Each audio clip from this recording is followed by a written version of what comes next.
Welcome to the Two Chumps Football Podcast. I'm Chad Wilson. That's Emil Calomino. And we're here to take you through the wonderful world of off-season football in both college and NFL. And there's been no shortage of news and information as we come up into the heavy part of the offseason. We're approaching an NFL draft.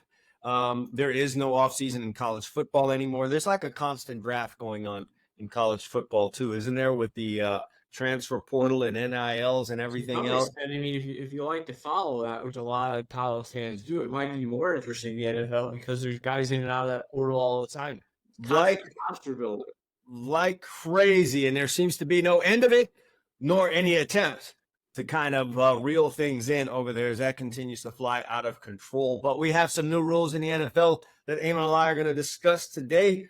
There's been some betting going on in these leagues, and we can definitely go in on that. By the way, we're sponsored by Bovada Sportsbook. You guys go check those people out. Hit the link. Everybody's sponsored by somebody to gamble in these days.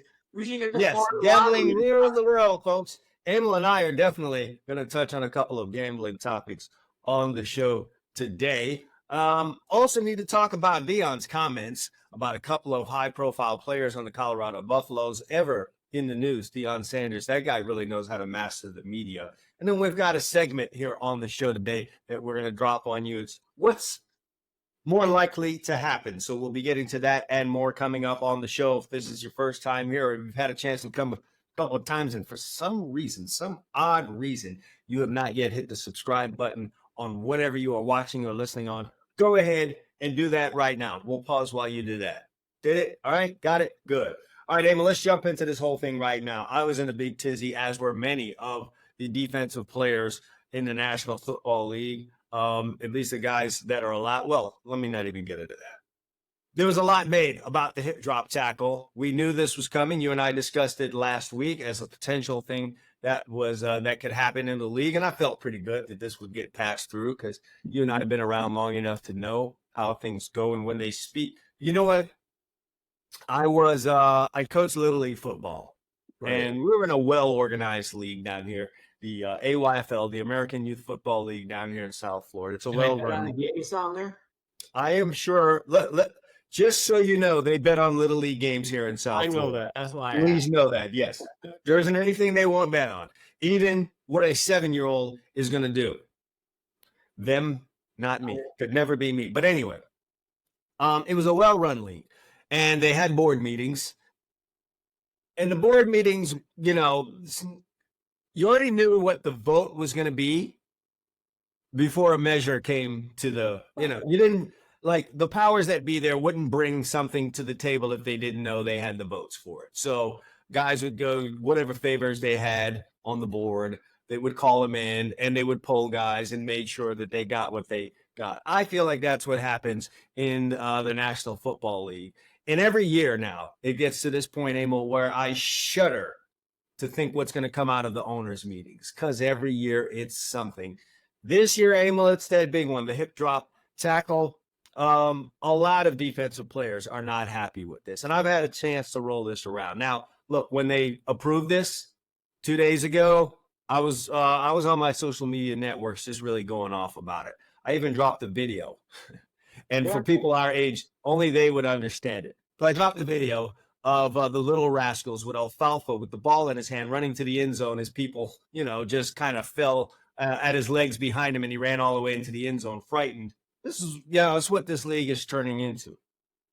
And well, it's so crazy that I found myself watching rugby highlights over the last few days just to see if I'm overreacting. You want to see guys being physical again, or? I wanted to see how they tackle in rugby and how it relates to what we've got going on in our game, because the proponents for the banning the hip drop tackle always bring up rugby. Well, you got to do what they do in rugby, this, that, and the third. And I can't tell you how many hip drop tackles I saw in rugby as I was looking at the highlights. There really is very few ways that you can bring a player down that's running full speed away from you when you're approaching from behind, whether that's at an angle from behind or directly behind, or, you're from the left side or the right side or behind. short of just taking a whiff at their legs, and even when guys do that, Emil, if I go dive at a guy's legs, I end up around his hip. You don't really want to dive for a guy's ankles unless he's pulling away from you.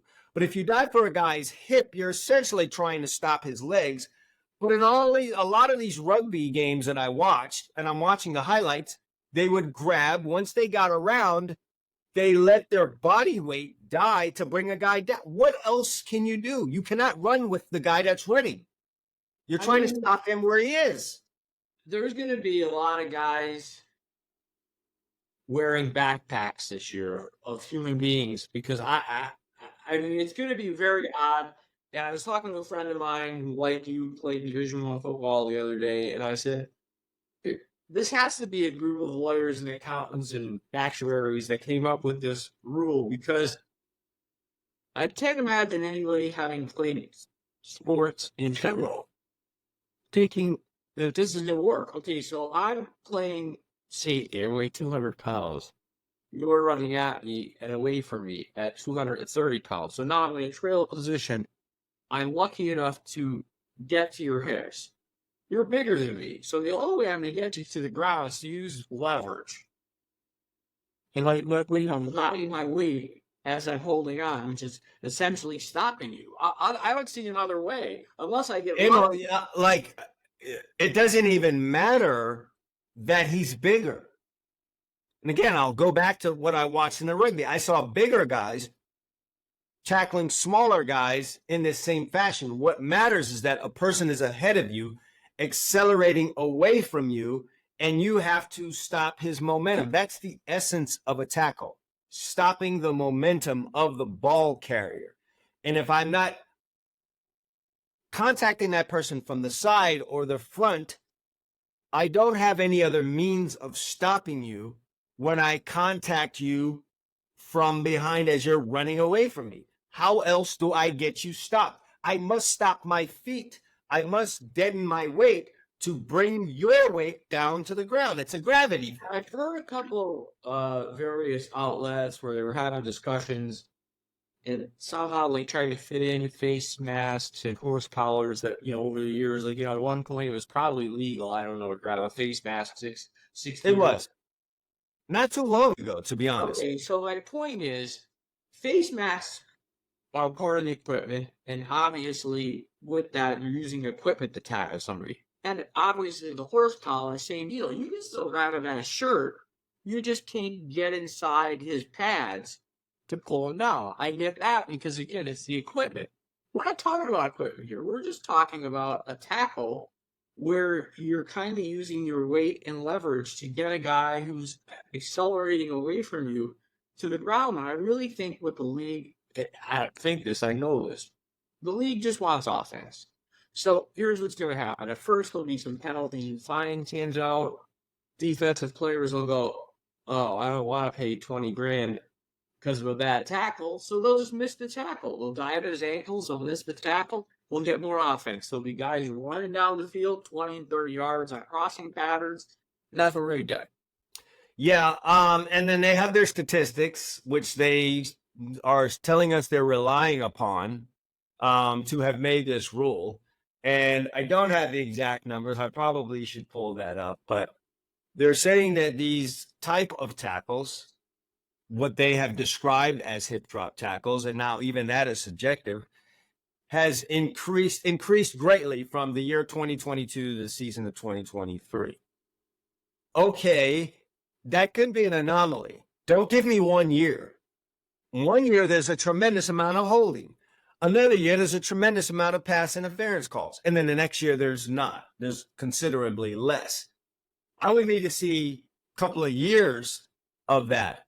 And it's not just offense, Emil. I think what's happening here is in this league, these owners are paying these players a certain amount of money, and they just can't bear to see that player on the sideline not playing. And so they don't want him injured in any way, shape, or form. Well, yeah, that's part of it. But again, let me ask you this. Do cut blocks cause injuries? Sure, they do. I know where you're going. Arguments would be made. Oh, they've done stuff about those cut Why blocks. can't you still cut those? They've made some movements in the cut blocks. They did, but you can still do it. There's still legal cut blocks. I don't know. The whole tush push could cause injuries. That's where I'm going with this. But they don't have data, according to them. Listen, I know. Like that always been my favorite dangerous sport when I want to use an example. NASCAR. It's very dangerous to hit a wall. Sure. Now I could make that danger a lot less by limiting the speed to 60. So we don't drive 185 anymore at Talladega. 60. Because if you hit the wall at 60, the cars are saying, we're going to have NASCAR races where everybody's going 60? No. Exactly. I mean, you know what you're signing up for, and that's not for me to be callous. I played this game. My sons are currently playing this game, so it's that's not where I'm going with this. But you know what you signed up for. When I signed up to play, I know there's injuries that can happen. I know I can tear an ACL. I know I can get a concussion. I know there's a potential of a spinal cord injury. I know all these things as I play the game. But you can't go overboard with your rules and change the product. The NFL is changing the product. And over a certain amount of time, these things are going to build up. And they're just solely looking at things on a page. But, Emil, your data could do this and then fall off. But they're materially changing the product. You're looking at games now. We're thinking about, with fans love to rail on the rest. We do too sometimes on the show. But let's be fair to the rest. There's 7 or 8 guys out there. Was there 8 NFL refs in a game? I believe. You're asking these people, think about the interpretations they can make on any single play. Now, the quarterback. Did somebody touch his head? Remember, just not a forcible blow. If you contact to the head in any way. Anyway, okay. Did you launch yourself? Oh, by the way, when you tackled the quarterback, did you have the intent of throwing your body weight down to injure him?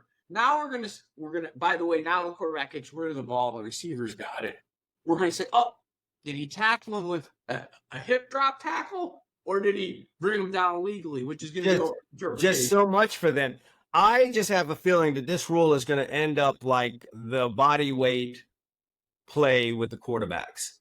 That one continues to be controversial. That one continues to get called at times where it has changed games. It has changed drives. It has allowed drives to go on. It's done its fair share of damage.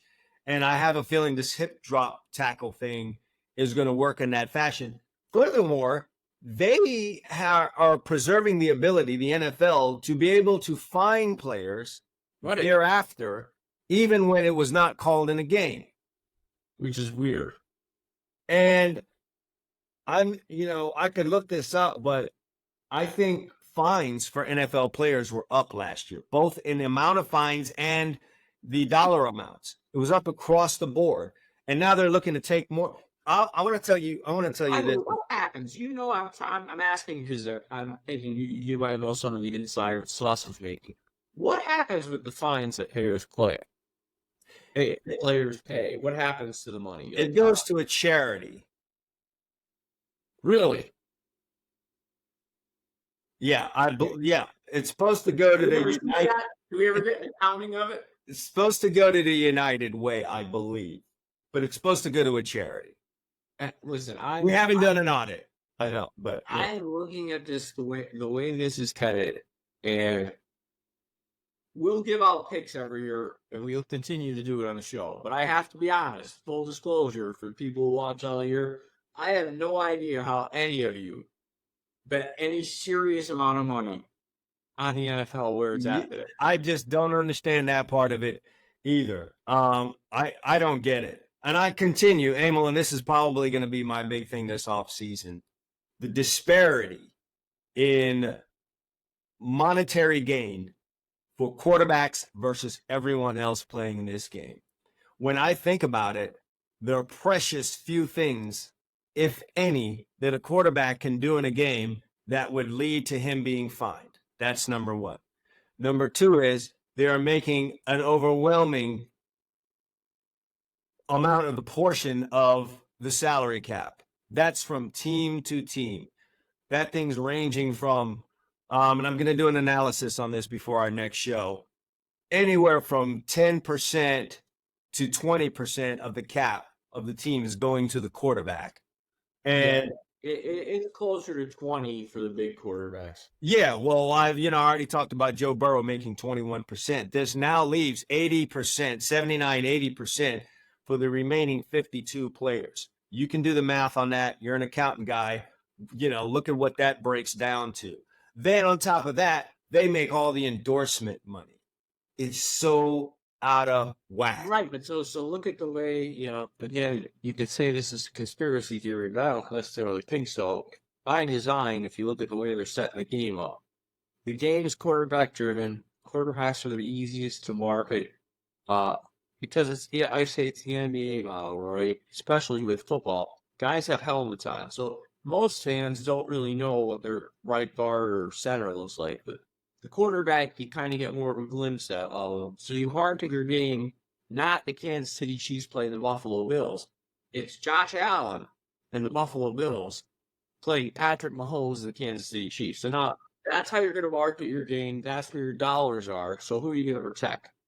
The rules are going to be centered on protecting the quarterback and creating offense, because that's what you're marketing. So at the end of the day, even if I have a crappy left tackle that I'm paying league minimum, well, I'm going to create a set of rules that even when he gets beat, my quarterback can't really get hurt, hopefully. Yeah, Emil, this is like compound interest.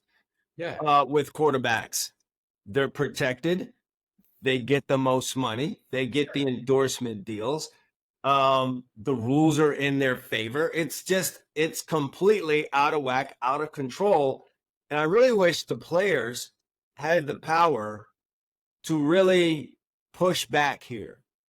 They've not been the greatest. They've been afraid to strike. I feel like at some point they're going to need to do that. They're going to have to get some kind of control. Or they're going to need a group of, and I don't know if guys will do this, because even though they don't need the money, a lot of them are hooked on the attention. They're going to need a group of retired, respected older players to essentially turn their back on the game. In other words, hey, J.J. Watt, ESPN wants to hear what you have to say every Tuesday. Not interested. Why? Don't follow your league anymore. I mean, these guys are putting out tweets when all this went down. I don't know if it was Watt or Cam Jordan who said, hey, there's flag football in 2028 Olympics. So it looks like the NFL's getting a head start. Yeah, J.J. Watt was like, let's just hurry up and get to the belt with the flags already on. I will too, to remind you this. You remember when I said that on a show 5 years ago, why don't we put flags on the quarterbacks so the games aren't decided by erroneous penalties? And you said to me, oh, that's never going to happen. Well, we're only a few more key quarterback injuries in the season away from something coming to that. It's coming. We're certainly moving in that direction. They're pretty solid at a simply good. They'll say, well, you fans don't like when we call the weight of the player on the quarterback and a hit to the head. So rather than do that, we're going to make the quarterback a non-tackleable player. You pull his flag and he's down. Emil, I'm going to go back to this again, and I don't know how you do it now, because it's one of those things where the toothpaste is out of the tube, and it would be difficult to do. But if you really want to just keep your game moving on the proper path, I think you've got a hard salary cap. Let's put a cap on what one player can make. So if it's your quarterback, you do have enough money in your cap to have another decent quarterback. So, for quarterbacks, if you are initially thinking, what's up with this dude? He's trying to limit what we make. I am, but I'm also providing opportunities for more quarterbacks. If you say one player cannot make more than 10% of your salary cap on your team, you now have money available to have another good quarterback on that team. You can essentially pay two guys. But when you wrap everything up into one guy and he's making 20%, it is catastrophic when that player gets hurt, misses any amount of games, misses the season. Your team's dead. But to your point, And it's kind of the chicken and the egg argument, because you've created a set of rules that make your game so quarterback centric. In other words, last show I talked about, there's been years, people our age will remember it. Younger fans will have to use Wikipedia and the internet. But the Dolphins lost Bob Greasy and went to a Super Bowl with Earl Morrall. The Giants lost Phil Simms and won a Super Bowl with Jack Hostetler. So this stuff has happened, but at those points in time, the game wasn't so reliant on one player because the rules weren't so tilted to make it that easy to throw the ball. Sure, you don't need to go this far in on that one position. I'm sorry. No. You don't need to give them all the money, all the endorsements, all the promotion, because what happens when they get hurt in this very physical game? So not only this, here's what's happening to everyone else, and namely the defensive guys, and you can call me biased, whatever the case may be. But not only is my salary as a defensive player getting affected just by the sheer fact that another player on my team, who's the quarterback, who plays offense, is making a lion's share of the money. So now the team doesn't have enough money to pay me. I can't even go on the field now and perform at my utmost because the rules aren't allowing me to do that. All right? You're protecting that guy there. You're protecting the people he hands the ball to. So I can't even perform on that level. And so now you really don't need to promote me because I'm not really able to do anything. It's like I said, it's a compounding. And the guys that are really doing the grunt work, I'm running into people here. I'm running into someone every play, one way or another. I'm going through the physical contact. I'm taking the physical toll is being taken on me. I can't even be compensated effectively for the physical nature of the game as it pertains to me, while the guy back there that we can't touch is making all the money on and off the field. To be deep down, even if they love the guy, there has to be just a general resentment, I would think, that's going to be an undercurrent in the league among all the players who aren't quarterback. I mean, think about it. I'm going to tell you it's rising. I'm letting you know. I'm letting you know that's the general feel of the players. I mean, you're a baseball fan, right? Imagine if I created a sport where I said, the pitcher gets to throw 5 balls, and it only takes 2 strikes to get the batter out. Well, who would get all the money? Of course. I mean, it'd be like, if you started making those kind of rules. So this is where we're at in this league. I think they really need to take a look at that, do something about it. I think aside from just not liking the whole idea of the hip drop tackle, we've got 2 things at work here. Number one is players don't trust referees to be able to make that call effectively and not screw it up, or better yet, not to screw that up at crucial moments in the game. Number 2 is it seems like, yes, this is another move to provide momentum and leeway for the offensive side of the ball. And once again, it's another year where you do nothing to help out us guys on defense. As we already seen in free agency before we even got to the rules being changed, that it's becoming more difficult for us to make money on the defensive side of the ball unless you're defensive end. Right. So it's twofold. It's becoming a mess. On this being the NFL's last rule change, because it's a nice segue to where we're going, because somebody was doing a lot of betting.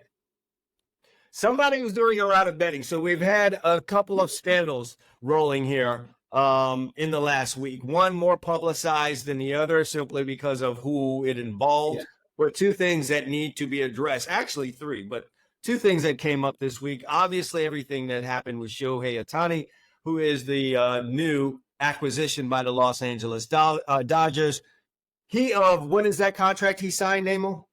10 years, $700 million. Now it is deferred. The Players Association puts a present value on his contract of 10 years, $460 million. So for those of you out there, what that means is he's getting that money beginning 11 years from now. So when you take that in today's dollars, he's essentially got 10 years of $460 million. I'm not crying over it. I'm just explaining the math. Any way you slice it, he's getting $500 million, right? $500 million, 10-year contract, the most paid player in Major League Baseball. Now and in history found himself wrapped up in a betting scandal. And Emil, since this is your team and your prize player at the moment, you can go into more depth as to what happened there. Well, he wasn't betting, and I'll explain to you why. This is easy. This one I knew from the jump. Anybody who knows gambling understands the only reason people use illegal bookmakers, especially wealthy, people betting large sums, because they get a credit line more. It allows people to bet beyond their means, which is not a good thing. A guy like Shohei Ohtani, number one, if he wants to bet, could take $10 million and deposit it into a legal account, which we're going to talk about further as the show goes along. Not all he wants, but more importantly, the Angels players talked about that Shohei Ohtani did play cards on the plane, and they said he wouldn't even know what's bet on with other sports because he doesn't follow them. They said, you ask Shohei Ohtani about basketball, soccer, he doesn't know the game on him. So that's the first thing. What's weird about the story is the interpreter. I don't think anybody in our country can understand the means decided reading more about this. This relationship was almost like a brother, because you got a guy come into a culture. The interpreter was Japanese but grew up in Southern California, so he was fluent in both languages, understood the culture. He spent about time since Ohtani was a rookie in Japanese ball, so 11 years. He was more than just his interpreter. He was like his confidant, best friend, personal assistant. I suspect what's going to come out of this, people will say, well, how did he have access to his bag? And it's funny when I hear being a CPA, having worked earlier in my life, and even to now some high wealth people. You ever heard the Joe Walsh song from the Eagles? The one line goes, "I let accountants pay for it all. Life's been good to me so far." Those kind of people aren't necessarily paying their own bills. They're not on the website. It's tough, man. Okay, let me push back on something here. Number one, that he could just open an account on a legal sports betting entity because it's legalized now, and just throw $10 million in there. I would push back against that. I don't think these players, even though these things are legal, want their name intertwined with that, because there's always going to be the thought of, well, what else is he betting on? So if I'm Shohei Ohtani, yeah, I'm betting on the NBA, I'm betting on the NFL, but the moment something funny happens, and you know how bettors are, Emil, the moment something funny happens in a baseball game, as anything funny can happen in sports, because sports is sports, the thought is going to be, well, it's out there that this guy bets. Did he possibly? The legal way, they won't even let you, they wouldn't even, if you open an account, he would be barred from betting on baseball through the account. You'd be surprised at the technology inside these casinos. So well, then haven't you now answered your own question? Why a guy wouldn't do that? And then here's the second part, Emil. If the Angel guys are saying, well, he wouldn't even know what to bet on, doesn't follow any of the other sports. Okay, if he is the betting type, there's this one thing he does know a whole lot about. It's the sport that he plays. Yeah, sure. And he could benefit highly from that, to the point of he doesn't even know anything about. He's so into baseball, he would know that. And if he had any sure things, when it comes to betting, it would be in baseball. Hell, not only is this guy a great baseball player, worthy of the best contract ever, this is a guy that both pitches and hits. He understands the game from all and every angle. Most people, you're watching our football shows, and most guys who play football suck at hitting it. So that's the first thing. And secondly, you got to understand, this. The psychology of betting is simple, right? The addictive part of it, the fun part is, you got to bet enough that if you win, it might not be life-changing money, but it'll be interesting. And you got to bet enough that if you lose, hopefully you won't lose your house, but it'll hurt. So take somebody who makes, pick a number, like $250 million a year, $250,000 a year. They're going to have a hard time betting $10 on a football game and getting any juice out of it.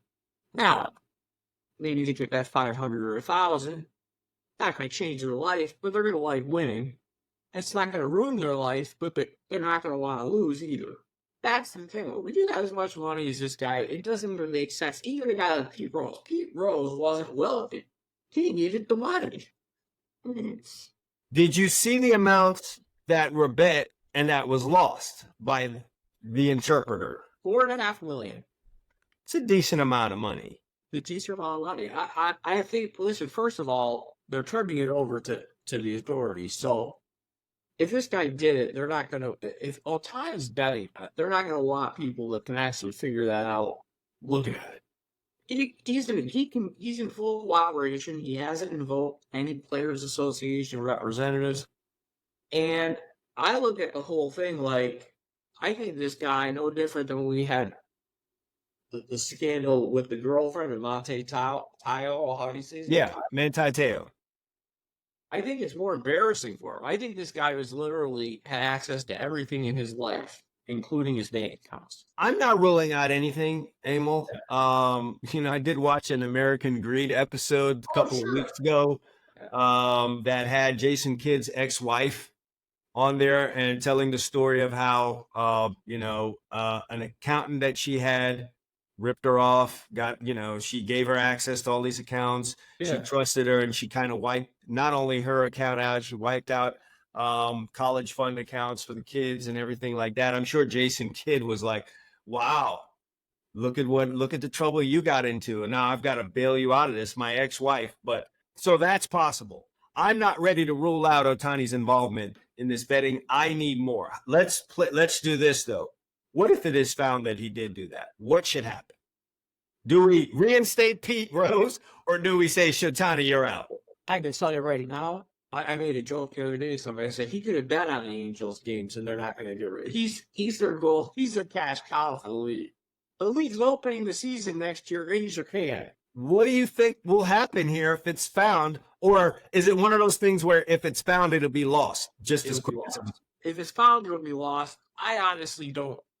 Whether he played for the Dodgers or not, I'm just looking at Otani himself. I just really don't think this guy doesn't fit his MO from what he's done so far, being in the league type person he is, the way he carries himself. He's a serious guy, smart. I mean, doesn't strike me as somebody to be dumb enough to do that. That just doesn't strike me as that. Anyways, I've been surprised before in life.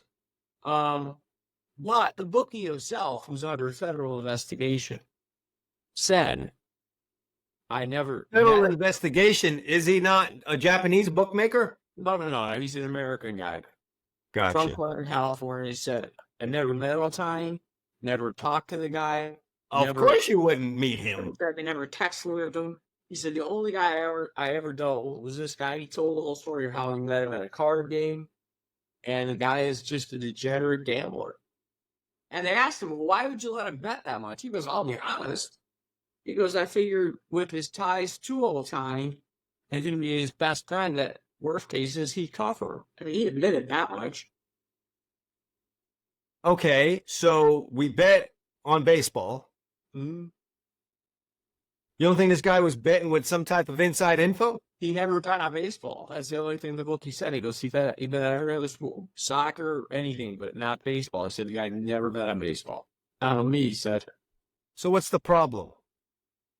Well, the problem is that there's $4.5 million that changed hands here. It's illegal in the state of California to gamble, to run a game anymore. It's not, gambling's not legal.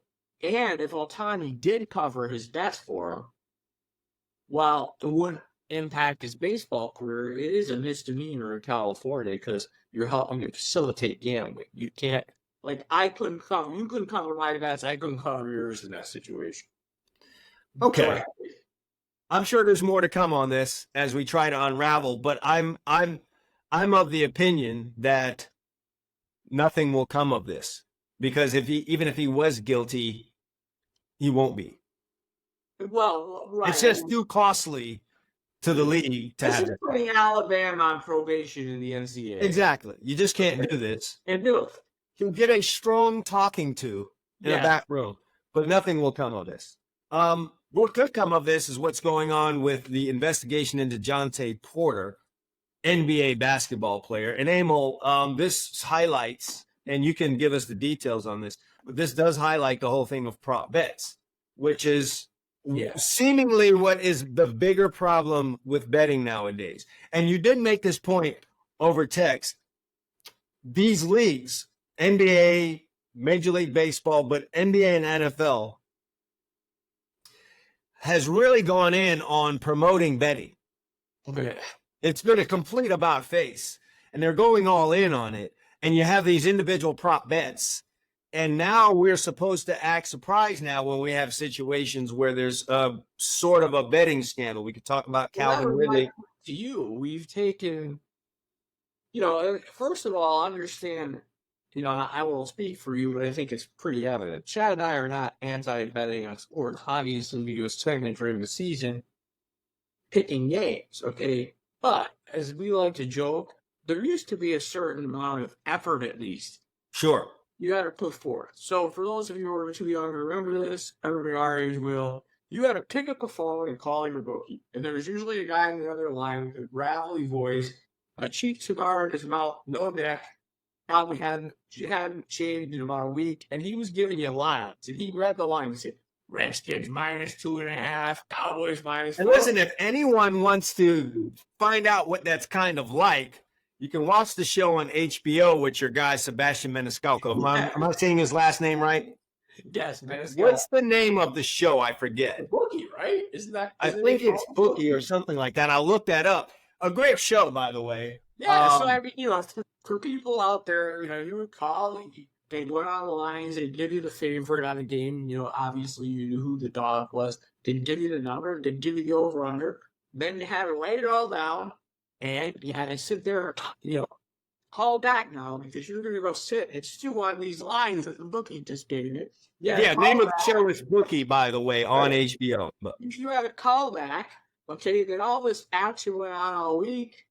Monday Night Football came. Usually those guys close their week, the football season after Monday Night Football. That ended, and then there was a day you had to square up. Well, everyone was Wednesday or Thursday. One way or another, you had to face the music. You were getting an envelope, or he was giving you an envelope. But there was a day. So see, this was a lot of work.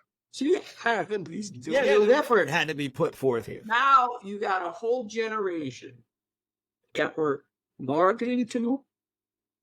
We have apps on the phones.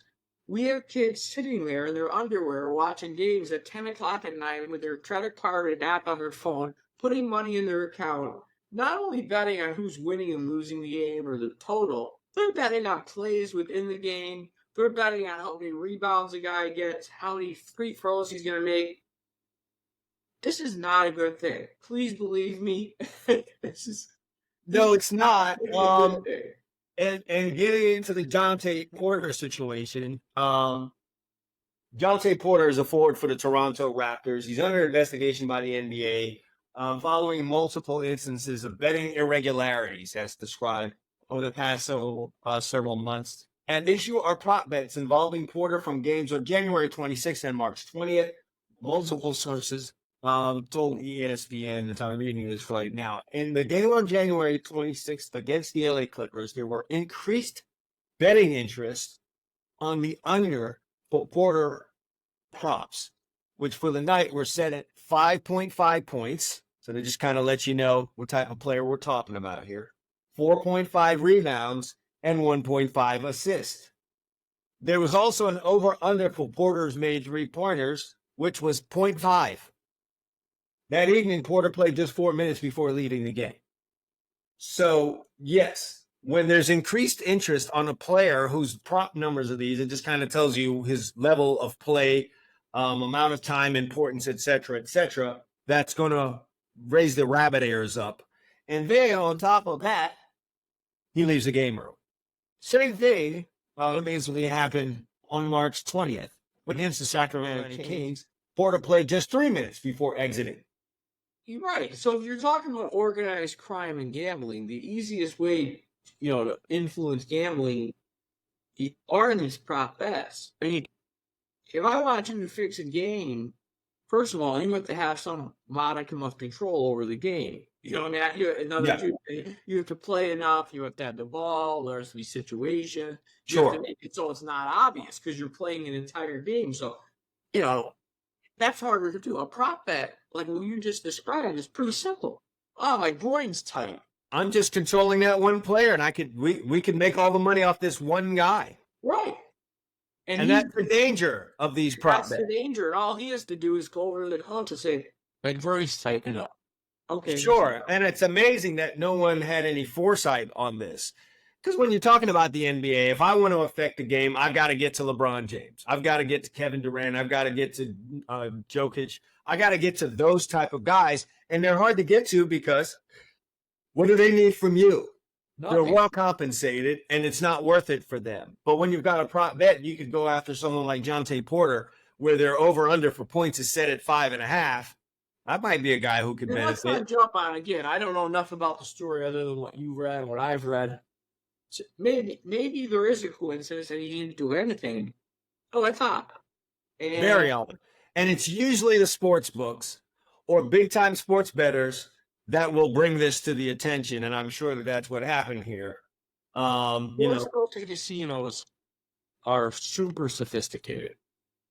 Yes, especially in this day and age. Yes, the software they have is unbelievable. I obviously I'd be shocked if they're not layering it with AI on top of it to catch anomalies. So, yes, they usually point this out, and that's their argument for legalized gambling for years, is we're the ones who catch most of the point fixing. I don't doubt it. My bigger problem is not with legalized gambling, it's the ease that we're allowing people to do it.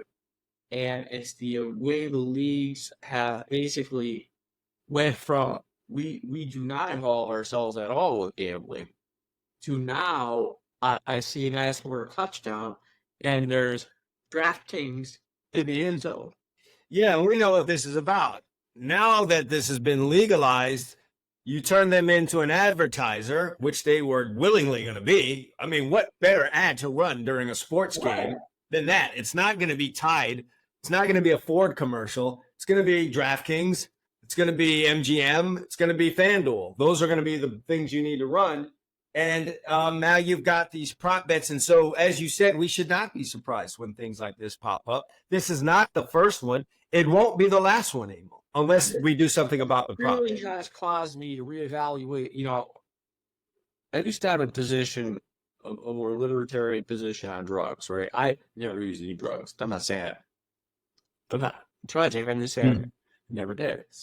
But I always used to be like, legalize all of it. That's a you problem. You got to be responsible for yourself. If you're going to do it, you're going to do it anyway. I used to have that position. This has kind of forced me to reevaluate that because I think what I've seen happening with gambling is that because it became legal, people who may not have done all the things I made light of at the beginning of the segment are now less inhibited, and they'll do it. And when you have enough people in a society doing it, and enough people normalizing the behavior, you get there's You can cross that line. You cross that line. You find yourself betting on something you didn't want to bet on. Yeah, and I'm worried that, as a society, I see that a lot of things, and this isn't a society show, so I'll rate it briefly, but, the marijuana. Yeah, marijuana's got medicinal uses. I don't think most people that get marijuana are using it. Oh, it's recreational. Even when they, some of these, when they say it's medicinal.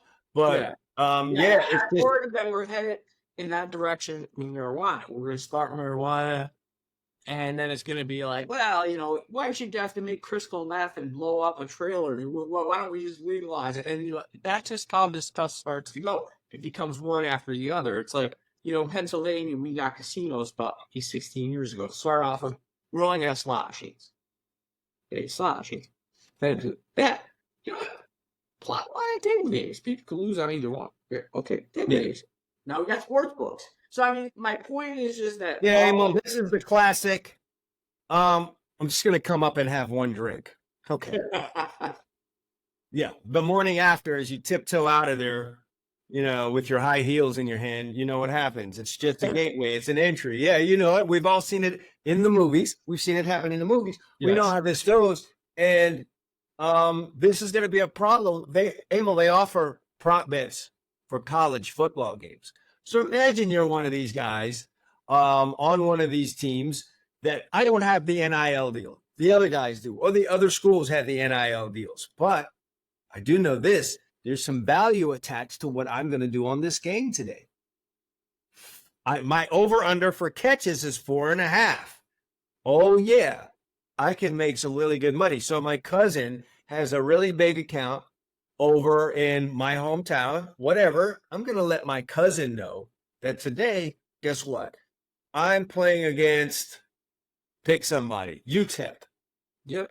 Doesn't matter whether or not I hit that number today. We're beating UTEP. They've got me at 4.5 catches. I am going to catch 2-3 balls. Then I'm going to grab my hamstring. I'll be out of this game easy. Go ahead. You can lay a good 5, 6, 7 grand of my money and your money on me under 4.5 catches. So the NCAA is trying to get the states to ban this.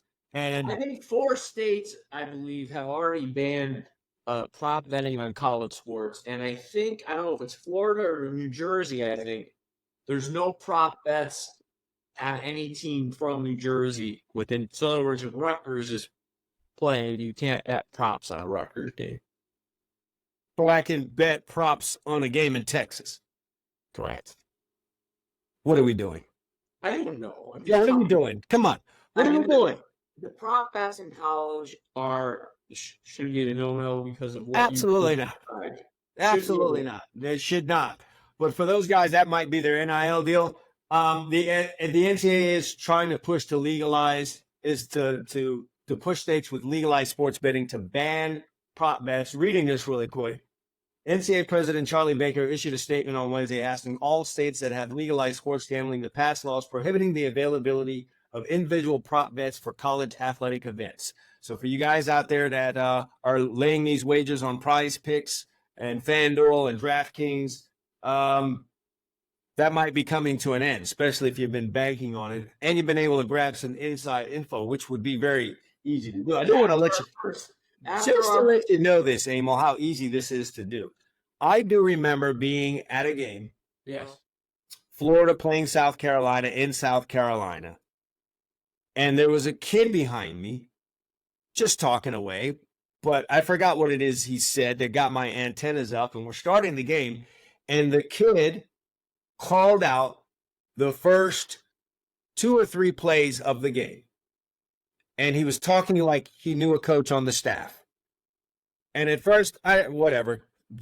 Look, you go to a college football game, you hear all kind of things in the stadium. Yeah. First play, I was like, okay, it was a run. Could have got that right. Second play, I was like, oh, okay. Third play, they got a first down. I was like, what's going on here? So I'm really paying attention. This kid now said, oh, it should be here. It's coming here. Here's the flea flicker. Fourth play was a flea flicker.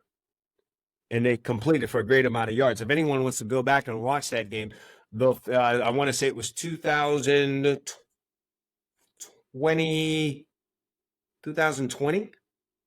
No, 2019. 2019. South Carolina, Florida game. Coach on South Carolina staff. Apparently. Because 2 plays, okay. Third play, hey, no one does that. Flea flicker was the clincher for me. This kid knew something. That's how easy it is for a common Joe to get information on a college football game. So you can't have these prop bets. And I don't know what's good. The states are obviously going to fight back on this that have the legalized gambling. But this would just be another big problem that the NCAA doesn't need right now. Well, after our first segment, I kind of really hoping minor league football gets their act together, because I really enjoy just watching a good college game, because it's the closest thing at this point to what I remember football league. Okay, between the new kickoff rule and the hit drop, at least college football still resembles the football league we're up with. I just wish they'd get the rest of their act cleaned up with NIL, transfers, and everything, because they kind of had everything else going nicely. They have a playoff that we all wanted, more teams involved. So can you just clean up NIL for us? They don't need a betting problem on top of all this. They really don't. It's not what they need. And the betting is already creeped its head into college, and we won't belabor the point. There's been scandals over the last couple of years with players. I think it was at Iowa, unless the IRI with state betting. This is very critical. You don't have to be incredibly bright to realize as this stuff is introduced to kids who have cell phones from the time they're 10 years old, and you make this stuff available and legal online, that they're going to get to college, some of them are going to be athletes, and then all of a sudden they're going to have problems, especially on the sports people bet on, college basketball and college football. You're going to have. Yeah, we already had an issue revealed earlier this year, I want to say, with a former LSU wide receiver who's now with the New England Patriots, where they spoke about him having a sports betting account while he was at LSU. Then they even called into question a game in which he played, and he seemed extremely upset in the game about not being targeted.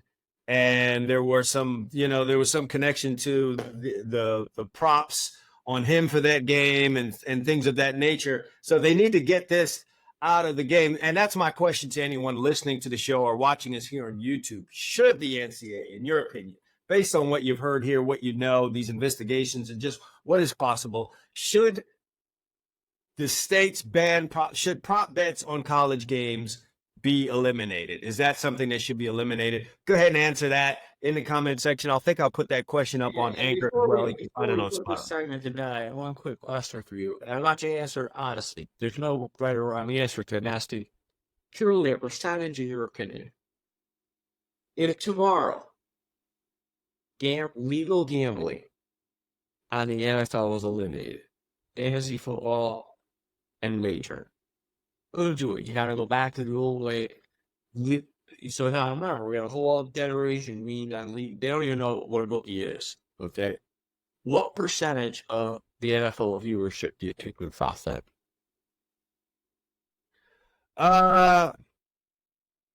I don't think it would be a huge amount, Emil, because I just think all of that would just get pushed back underground. They'll go back to the offshore sports books. Those guys at the back of the pizza shop will be back in business. The parlay cards will get passed back around the office. People will keep watching. Let me ask you a hypothetical. In a world that you had the button and you turned it off, none of it was available. What percentage do you think? I think a quarter. Yeah, I think it might even be. I think a quarter with a continuous decline from there.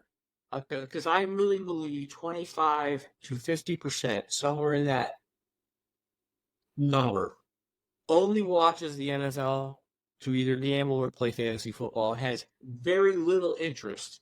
Emil, when the Saints are playing the Carolina Panthers in Carolina on a Thursday night, outside of the players' families and the diehards, I can't imagine anyone. I watched Netflix. It was on Friday. That was an actual game that happened. I did not watch a moment of that game, and I would have to think across the board. So yeah, I think my answer is 25%, with that number declining over a couple of years. I don't think it would be a complete 50-50. Oh, we're out. We're gonna go fight. I think there'd be enough people who are just used to watching football. They'll try it cold turkey. They'll probably go through the shakes, and it'll just decline over time. They'll find something else to do. We have one more big topic we want to touch on. I know you got a segment that we want to answer. You want to play that before we get to our... Sure. That's it. And the name of the segment is What's More Likely to Happen? And I think we'll have the sponsor of this segment, now that we've talked of all this betting, is Bovada Sportsbook, the oldest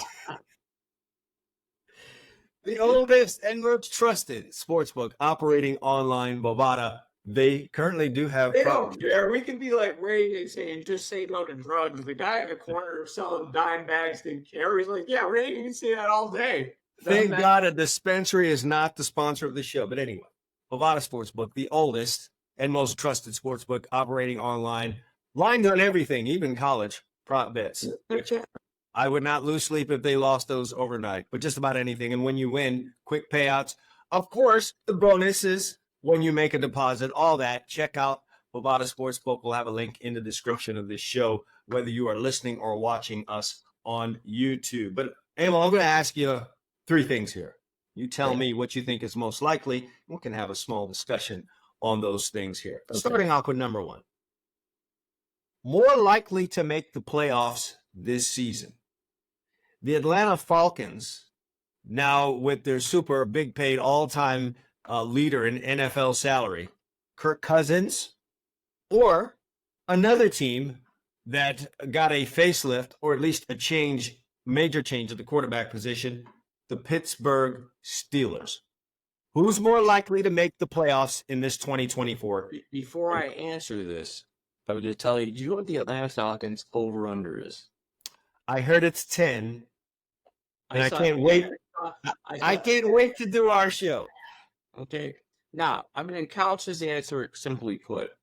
I think the Steelers will be the better team of the two, but the Steelers are playing a division with the Cincinnati Bengals, who are loaded even with Joe Burrow back, Baltimore Ravens, who are loaded, the Cleveland Browns, who are one of the best, if not the best, defense last year in the NFL, and then the Steelers themselves. I think that division is brutal. I think the Steelers could be a very good team and possibly end up being 9-8 or 10-7, and that would be a good year. Whereas I think Atlanta plays in a division with a lot of uncertainty. They've got the Panthers who are trying to build something, but right now they stink. The Saints aren't very good. They're an average to bad team. Who knows what Baker Mayfield and Tampa is? So I think Atlanta is more likely to make the playoffs. And that's why their over-under, by the way, is 10. Because I just named 6 games they play where they could win 5 of them. Do you by any chance know the Steelers over-under? I don't. All right. While I'm here giving my answer, maybe you could find it. But I'm going to go the opposite of you here. Okay. I've seen the Steelers, aside from what they've done with adding Russell Wilson and Justin Fields, make a number of moves on the offensive side of the ball. No marquee names at the wide receiver position. They've added more depth there. And I think there's a commitment from them on the offensive side of the ball that I think will be enough for another win or two. And they were close to making the playoffs last year, as tragic as things seemed, as anemic as things seemed offensively. I just think they have a chance to be in that mix there. And there could be 3 teams from one division make it. And the AFC is tougher, I will say this. Well, let me tell you this. Here's your NFL over-unders. There's 3 teams at 11.5. Kansas City, San Francisco, and Baltimore. There is 7 teams, 8 teams at 10.5. Atlanta, Philadelphia, Miami, Buffalo, Dallas, Green Bay, Cincinnati, and Detroit. Okay, so now I just gave you 2 teams from the Steelers division. The Steelers and Browns are at 8.5. So I mean, part of this is I think you're taking a leap of faith in that division, but I mean, anything's possible. I mean, I look at the Carolina's at 4.5. The Saints are at 7.5. Tampa Bay's at 8.5. So, I mean, the Falcons are just in a bad division. Sure. You know what this reeks of? When I look at this Kirk Cousins thing, it reeks of the Russell Wilson coming to Denver deal. Do you remember the exuberance? Yes. For the Broncos as Russell Wilson arrived? No, that's a good point. I mean, it seems the same to me. And it's for an Atlanta Falcons team that has done nothing since the peak Matt Ryan years. I mean, you could get Kirk Cousins there and play well. Pardon me? You could get Kirk Cousins there playing well, which that very much is in limbo. The guy's an aging quarterback who lacked mobility to begin with, coming off an Achilles tear. And they still wouldn't really know how to close out games and win. And let's be honest, a lot of the love of the Falcons is over potential, not what they are. I mean, Drake London looks the part of a number 1 receiver. I don't know if he is one yet. Kyle Pitts looks the part of a really good pass-catching tight end, but I don't know if he is one yet. Robinson looks like a bell cow back, but there was games last year where Arthur Blank ordered him not to be used very much. So, I don't know. Emil, new coach, new coordinator, new quarterback. Rarely does that ever, turn into a windfall in that first season. I think you're right about the Steelers. I think the Steelers are going to be a pretty good team, and I could see that division where the Steelers take a step forward and the Browns take a step back. Remember, they caught lightning in a bottle with Flacco last year. They did. They did. I'm not sure what they're bringing to the table this year. Yeah. Who knows? Maybe Deshaun Watson lives up to the contract. Okay, so we kind of disagree a little on that. I'm going division basically, you were going Steelers is the better team. Go ahead. Yes. Emil, what's more like? Alabama with a brand new coach since I don't know when, winning the SEC, Okay. or Michigan, minus their coach and their quarterback, winning the Big Ten? Oh, I believe it or not, in this one, I'm going more likely with Alabama, and only because I think the brand of Alabama and the length of time that they've been up near the top of college football will keep that pipeline alive a little longer for them. Similar to back in the day when just your guy, Jimmy Johnson, was fired by Jerry Jones. Right. The head was cut off the snake, but the snake kept moving. The Cowboys still had. Sure. Yeah, I think that's where Alabama is now versus I think Michigan now. A guy comes in there, rescues them from limbo where they were having those 7 to 5 years, brings them to the top of the mountain and leaves. I think that's. I don't like that. You think a brand new coach in the SEC environment that does have Georgia, which is in my mind still the kingpin there. Sure. LSU, who is an ever a threat with Brian Kelly at the controls, and now the addition of Texas and Oklahoma in the conference, along with all the other snakes that ride around there. You think they have a better chance of rising to the top than a Michigan team who had already been there? And quite frankly, I think in this first year, the only real deal you've got is Ohio State until those West Coast guys get used to Big Ten football. I think legitimately the coach of Alabama is a legitimately good coach. Like you said. Yeah. I don't know enough about the guy from Michigan. He coached a couple of games when Harbaugh was suspended. I mean, you got a guy here coming from Washington and into the college football playoff, was successful at lower levels, won big there. I mean, this guy is a legitimate coach who's, to your point all the time, earned his way up to this opportunity versus a guy who very well may end up being a great coach of Michigan. I don't know that. We just don't know enough. We don't know enough. You know, Emil, I'm going to agree with you on this one. I think more likely Bama wins the SEC. Though, if I had to bet on it, I wouldn't bet that either one of those things would happen. But me either. I mean, you're asking what's on. But the segment, what's more likely, I would side with you on that. I think Alabama's going to have an adjustment. And no matter how good of a coach this is, you never want to follow a legend. Yeah. And my final one on this. Who's more likely to trade out of their top 5 spot in this upcoming NFL draft? Is it the New England Patriots at number 3 on the heels of Gerard Mayo in the conference the other day saying that they have a quarterback that they feel good with at the moment? Or the Cardinals? Brady playing for them next year? No, Tom Brady's not coming through that door, guys. It's not. Tom Brady's not coming through the doors. No. Or the Arizona Cardinals, who don't need a quarterback. I don't think New England's moving. You don't? No, I think Kraft is hell-bent on getting a quarterback at anything.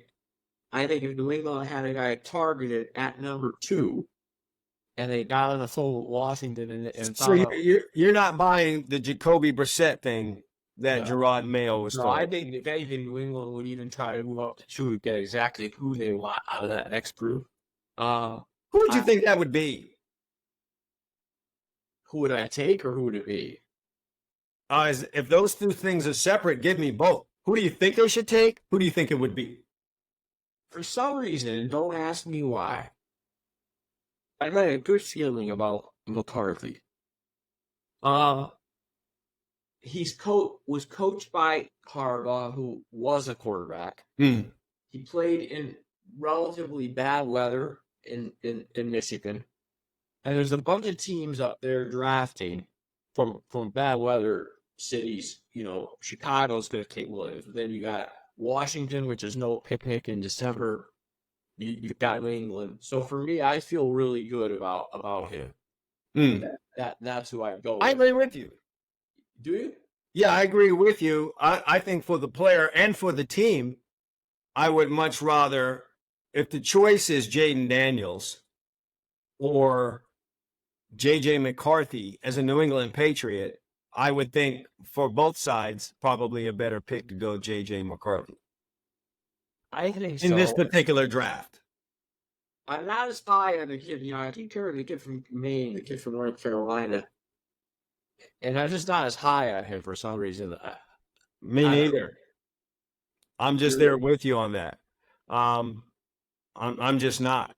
No, I mean I think they throw the ball all over the lot at North Carolina. There's opportunities, especially in non-conference games, to run up some humongous numbers.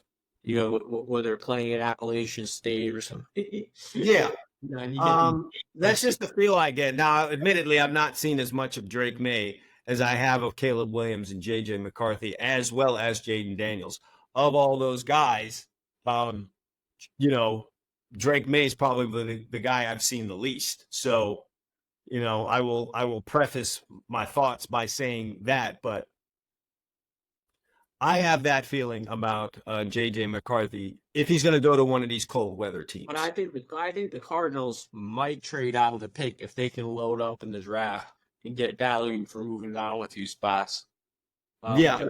Because, and anybody who was questioning Murray, all you need to do was watch that game he played against the Eagles late in the season last year. He's a really good NFL quarterback. I don't know why anybody ever thought they were going to move on from him. Like, where are you going that's that much better? I think there were strong feelings that if Joshua Dobbs held things together through those first 8 or 9 games, they might make that move and try to get some kind of relief from that contract or whatever the case may be. But as we saw with several quarterbacks last year, those first 3-4 games in there, it's okay. But once they get a book on you, it gets to be tough. And that happened to Dobbs in 2 different places. And then Kyler Murray, who I happen to like as a NFL quarterback, came back in, and the play offensively was notably better. So I'm a big Kyler Murray fan going back to I liked that in college. Look, I'll be honest, as a Cowboys fan, I mean, if they offered me Kyler Murray and I give Dak Prescott a ride, I'd get in my car right now. If there was a way to trade Kyler would you really? You would take Kyler over Dak? all day. Really? All day. Oh, I'd be Ryan. I'd offer. I'd say I'll pick you up. Very interesting. I would not have Show. We got a lot of off season.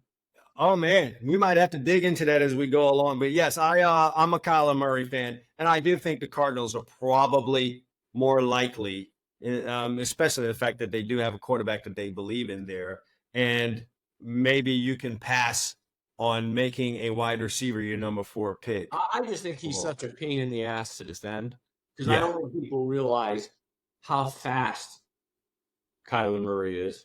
Extremely quick, can get out of trouble and beat a lot of things. He has a baseball arm, so he's got a really, really, for not a big guy, he can really spit.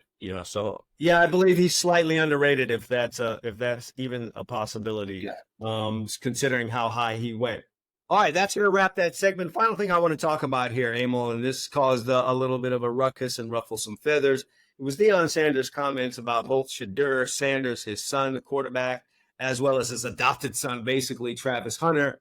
And the first problem is that people out there are objecting to him saying that he feels that they are both top 5 picks in next year's NFL draft. Whatever. People can feel how they want to feel about it. That potential is most definitely there, in my opinion. The second part is him saying he knows where he wants them to go, and there's some particular NFL cities. And I like how Deion put that. He said cities, didn't name organizations. That's a guy who knows how to use his words properly. But rest assured, he's talking about organizations that he would like them to go to. And he really put it out there that he might avoid a situation where they go to one of these NFL cities where he doesn't think their best interests would be met. And for those who want to push back against it, and it's namely fans who just don't have any understanding or inner workings, or they're just too tied into their allegiance to their organizations, I'm here to tell you that I have seen time and again organizations totally wreck a talented player. And I know how this works for fans. They see the player not perform. It becomes very easy for them to haul off and say that the player was a bust. It's all about the player. But I'm here to tell you, if a guy was a 4 or 5-star player in high school, he goes to college and he's an All-American, and he gets to the NFL and now he can't bust a grape, I wouldn't be so fast to turn around and say it's the player. How about we look at the organization? How about we look at the staffs? How about we look at the general managers? Well, a lot of times these guys get these jobs because they know people and they didn't go through as rigorous a vetting process as the players do. You got to prove yourself in high school. You got to prove yourself in college. You got to prove yourself at a Senior Bowl. You got to prove yourself at a combine. You got to prove yourself. There's a lot of proving that goes on to get a player to that NFL, especially if you're a top pick. Not so much for coaches, for people upstairs. I'm going to give you 4 cities that I can almost guarantee you're on a list where they're allowed to go. Allowed to go? Yes, where he would let them go to. Okay. Dallas, Los Angeles, Miami, and Las Vegas. Allowed to go to? Yes, Ted. Because he said he went to an Eli Manning where I won't play for your team. Yes. So I think well, let's just start with the fact that, Emil, do you have a problem with him saying or doing that, interfering with the process in that manner? as long as the players, though, I think it puts a lot of pressure on the player. But if he can handle it and they're okay with it, I mean, listen, there's certain organizations that there's players that wish they had a father that could influence the process enough to keep away from it. Yeah, I'm going to agree here and say that if you have that kind of power, use it, wield it. You have the inner workings and knowings. You played long enough in this league. You've been involved in the league since leaving in some way, shape, or form. You've talked to enough people. You know enough people to know what goes on behind the scenes and how it shortcuts and sends players' careers left. Use that power. Archie Manning did. Archie Manning was a damn good football player. He was a damn good quarterback at Ole Miss, and he went to the New Orleans Saints, which at the time, Emil, the fans were notorious for wearing paper bags over their head. It was not a well-run organization. Oh. He went there and he had a very mediocre NFL career. And you look at it and say, well, he just couldn't hang in the NFL. But man, he went to a place where they could. The Saints were terrible for years. He was the only thing they had going for them. So he used that power. He used it. Bo Jackson used it. John Elway used it. No, he said, I'm not playing for the Colts. Herschel Walker used it. Jim Kelly used it. This is not a first. So if you have that power, I think you should use it. That's number one. It's very important in football, especially when you're talking about quarterbacks like his son. You get in the wrong organization. Look at Vinny Testaverde. Vinny Testaverde. I wouldn't even go that far back, Emil, because you're talking about someone that maybe half of our fan base won't know anything about. Let's go Sam Darnold. Sam Darnold. He gets saddled. Look what his NFL career. He goes to the Jets, who at the time were a disaster. And we'll never know. I mean, maybe he would have been bad no matter where he went, or not great. I should say bad. He's still in the league and he's a back quarterback. But who knows what his career could have been if he went to an organization. And he would have went to San Francisco to begin with. Who knows? Who knows? And there are just some organizations that do a whole lot better with quarterbacks than others do. There are just some organizations that do a whole lot better with just player development across the board than others do. And so as a parent, and I think anyone who's a parent here can agree with what I'm about to say, you would not willfully send your kid into a harmful situation. Not if you have the information or the power to change that. Not in this nation where parents with the power to do it will bust their kid going across town to go to school. Right. Or you'll drive them there. You'll drive them 45 minutes to an hour to another school, skipping the 4 or 5 schools in the area to do that. Right. So if you're a parent and you are pissed off about this, it's time to take your fan hat off. Any parent who has the power to do what Deion Sanders is talking about would do it. And to tie a bow on this before we sign off, anybody who thinks the NFL isn't purely a business need look no further than the player surveys, where the two teams with the worst facilities happen to be the two teams winning the most Super Bowls in the last 10 and 15 years. They knew they could get away with it. We're winning Super Bowls. The Patriots had Tom Brady. The Chiefs had Patrick Mahomes. Their facilities were a joke. So much so that now they're putting money into it because it came to the light of day when this players turned they got reported in the news. Yeah, they shine a light behind that refrigerator. Now the cockroaches, they're going to get them. They get the cockroaches out. They're going to lay some combats down and get the cockroaches. Yeah. All right, that's going to put a bow on this show and another edition of the Two Chumps Football Podcast. Hey, I want to thank the NFL and college football and all of the online casinos and everything else for providing us with great content each and every week. Folks, I can assure you there will be something available for us on the next Two Chumps Football Podcast. We are going to take a week off here, so you're going to see us in 2 weeks. Yes. And who knows, the mountain of stuff that will be sitting there. Pre-draft, right? We'll be getting to mid-April. We'll be getting a little close to the draft. Maybe you and I can take a look around and find some good draft content for some of I don't think we'll have to look hard because, again, for, how we... Despite us being up in arms and some of the things happening in both the NFL and college football, it does provide us with a great amount of content. So, you'll just have to see what's on the table when we're back here in 2 weeks talking to you guys. We want to thank you for tuning into the show today. If you like this, and I know that you did, go ahead and give it a like and share on YouTube and give us a follow, both on YouTube as well as whatever streaming device you're using here, Anchor, Spotify, Apple, whatever you're using to listen to us here. Go ahead and hit that subscribe button so you don't miss out on the next one. That's going to be it for us.